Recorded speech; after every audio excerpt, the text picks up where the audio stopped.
آغا رفیع اللہ صاحب، میرے پاس ایک خبر ہے، آپ تردید پتہ نہیں کرتے ہیں کہ نہیں کرتے، آپ کے بارے میں خبر ہے۔ آج اسپیکر قومی اسمبلی کے دفتر میں آپ کی وزیر خزانہ اورنگزیب سے ملاقات ہوئی، اس میں کیا باتیں ہوئیں آپ کی؟ اس میں میر صاحب یہ تو میں وہیں سے یہاں تک آیا ہوں تو اس دوران بھی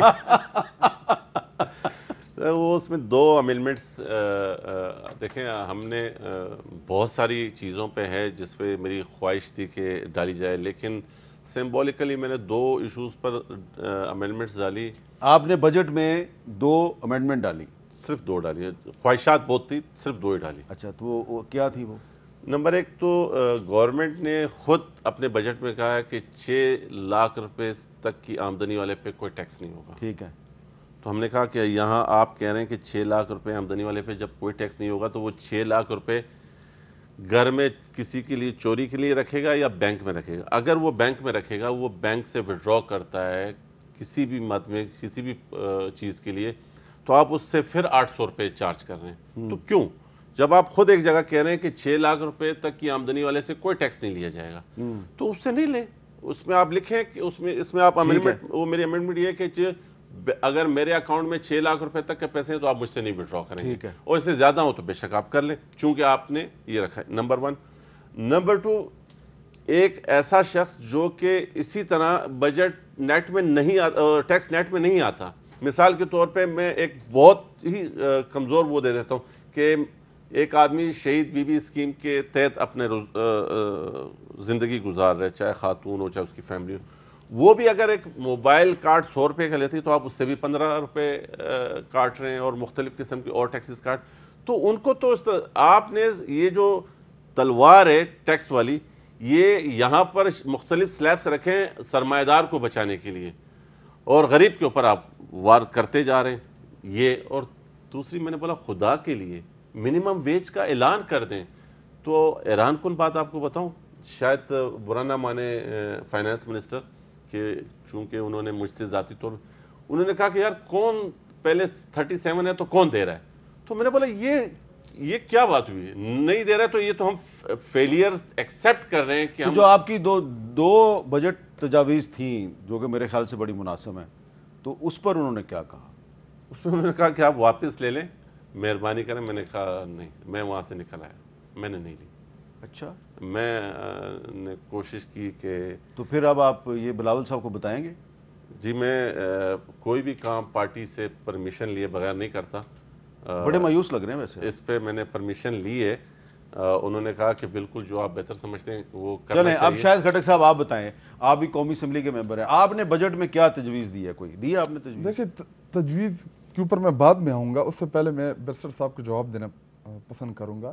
پہلی بات یہ کہ جو ہمارا بنیادی اعتراض ہے اس قومی اسمبلی کے اوپر، اس ایوان کے اوپر، کہ اس میں جو اس وقت حکومت کے اندر بیٹھے ہیں، کیا یہ الیکٹڈ ہیں؟ کیا ان کو عوام نے مینڈیٹ دیا تھا اس بجٹ پاس کرنے کا؟ یہاں پہ 80-90 ان کے ممبران قومی اسمبلی یہ فارم 47 کے ذریعے آئے ہیں۔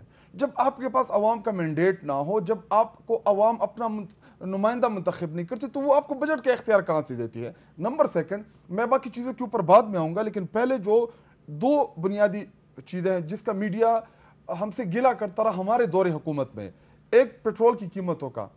آج انہوں نے یہ پہلے پیٹرول جو ہمارے دور حکومت میں 17-18 یا 19 روپے پیٹرولیم لیوی تھی، جو پھر کہتے کہ جی آئی ایم ایف کے، حالانکہ ہم نے نیگوشیٹ کیا تھا آئی ایم ایف کے ساتھ، ہم نے ان کو کہا تھا کہ جی ہم نے اپنے عوام کو ریلیف دینا ہے، مہنگائی ہے، آپ ہمارے ساتھ کوآپریٹ کریں۔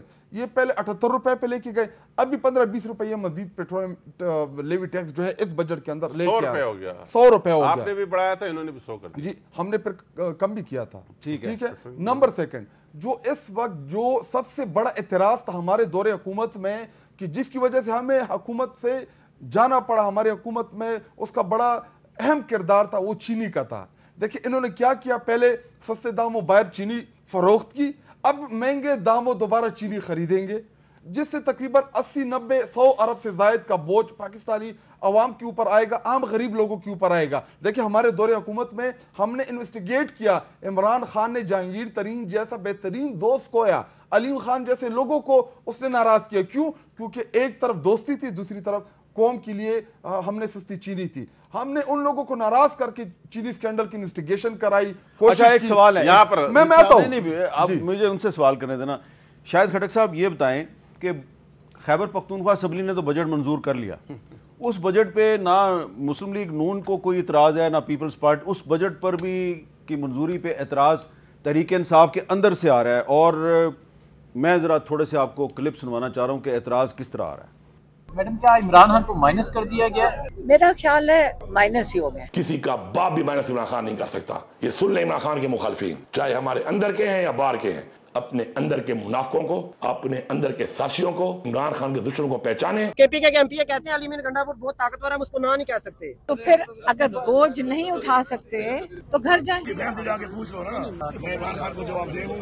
عمران خان میرا لیڈر ہے, اس کا حکم میری سر آنکھوں پہ ہے. عمران خان اس پارٹی کا لیڈر ہے, اس کی مشاورت کے بغیر یہ بجٹ پاس نہیں ہونا چاہیے تھا. ایک سازش ہمارے خلاف کی جا رہی تھی, بجٹ ان ٹائم پاس نہ کریں اور ایک صوبے میں ہماری حکومت ہے اس کو فائنینشیل ایمرجنسی کا بہانہ بنا کے ٹیک اوور کر لیں. شاہد خٹک صاحب, ایک بڑا واضح موقف تھا, بیرسٹر گور صاحب بھی کہہ رہے تھے کہ عمران خان صاحب کی مرضی کے بغیر یہ بجٹ پاس نہیں ہوگا. جب بجٹ پاس ہوا تو ان کو پتہ ہی نہیں تھا. اب علیمہ خان صاحبہ کہہ رہی ہیں کہ یہ بجٹ عمران خان کی منظوری کے بغیر پاس اگر ہوا ہے تو غلط ہوا ہے.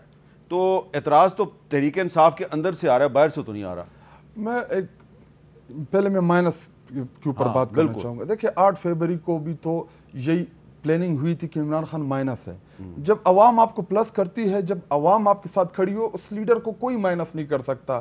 عمران خان کو پی ڈی ایم کی 11 جماعتیں نہ مائنس کر سکی, عمران خان کو پاکستان کی اسٹیبلشمنٹ مائنس نہ کر سکی, میں علی امین یا کوئی وہ اس کو مائنس نہیں کر سکتا. دیکھیں بنیادی طور پہ اگر آپ مجھے انٹرپٹ نہ کرے تو میں اب اس کی طرف آؤں گا اینڈ پہ. دیکھیں میں آج بھی پارلیمنٹری ہماری پارٹی میٹنگ تھی, میں اس میں بڑا کھل کے بولا.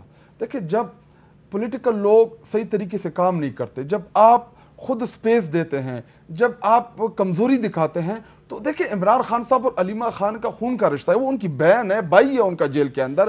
تو جدھر جدھر پولیٹیکل جماعت کمزوری دکھاتی ہے, ان کمزوریوں کو فل اپ کرنے کے لیے خاندان آگے آتا ہے, فیملی جو ہے وہ اپنا کردار ادا کرتی ہے. اسی طرح جب نواز شریف باہر گئے سعودی عرب تو اس ٹائم کلثوم نواز آگے آئیں. کیوں؟ کیونکہ اس ٹائم ان کی جماعت کے پولیٹیکل لوگ کوئی باہر چلے گئے, کچھ کو جیلوں میں ڈال دیا گیا, تو ایک خلاف پیدا ہوتی ہے, ایک خلیج ہوتی ہے. دیکھیں میر صاحب, ہم جن حالات کو ہم فیس کر رہے ہیں, جن حالات سے ہم گزر رہے ہیں, یا اسپیشلی ہماری جو پنجاب کی پارٹی ہے, آپ بلیو نہیں کر سکتے کہ ان کے ساتھ کیا ہو رہا ہے. دیکھیں ان کی بیٹیوں کے رشتے خراب ہو رہے ہیں, ان کی بیٹیوں کی شادیوں میں لوگ نہیں آ رہے. کیوں؟ کیونکہ اگر شادی میں گئے باہر پولیس کھڑی ہوتی ہے, وہ آپ کو پکڑ نہ لیں. تو ایسے حالات میں ہم اس پارٹی کو چلا رہے ہیں. دیکھیں غلطی کی اور بہتری کی گنجائش ہمیشہ رہتی ہے. رہی بات عمران خان صاحب اور بجٹ کے حوالے سے, دیکھیں بالکل اس کے اوپر تمام پارٹی ایگری تھی, یہ عمران خان صاحب کا موقف تھا, اور یہ خیبر پختونخوا میں حکومت عمران خان صاحب کی ہے. جتنے بھی ہمارے ایم پی ایز ہیں, ایم این ایز ہیں, ان سب کو عمران خان صاحب کا ووٹ پڑا. عمران خان صاحب کے نام کے اوپر ہم آئیں تو ان کے ساتھ سلام مشورہ کرنا, بجٹ کے اوپر تجاویز دینا, بجٹ کے اوپر وہ اپنی ریکمنڈیشن دینا, یہ ان کا آئینی اور قانونی حق ہے. کیونکہ اگر آپ کو یاد ہو, I M F Imran Khan صاحب جب پرائم منسٹر نہیں بھی تھے, تب بھی آئی ایم ایف کی ڈیلیگیشن ان کے پاس گیا کہ جی جو ہم آئی ایم ایف کا ایگریمنٹ کر رہے ہیں, کل کو آپ اگر پرائم منسٹر بنتے تو آپ اس کو ایکسیپٹ کریں گے. ابھی اگر فار ایگزامپل کل کو آئی ایم ایف آتی ہے کہ اس وقت پاکستان کی سب سے پولیٹیکل جماعت جو ایوانوں کے اندر سب سے بڑی جماعت ہے, قومی اسمبلی میں, پنجابی اسمبلی میں, خیبر پختونخوا اسمبلی میں, تو اگر وہ ان کے پاس جاتی ہے کہ جی یہ ہم آئی ایم ایف کا ایگریمنٹ کر رہے ہیں پاکستان کے ساتھ, تو کیا آپ کی پارٹی سٹینڈ کرے گی اس کے اوپر, اس کو ایکسیپٹ کرے گی؟ تو اگر آپ بنیادی طور پہ یہ سوال کیوں نہیں اٹھاتے کہ عمران خان صاحب سے کیوں روکا گیا ملاقات کے لیے؟ اچھا چلیں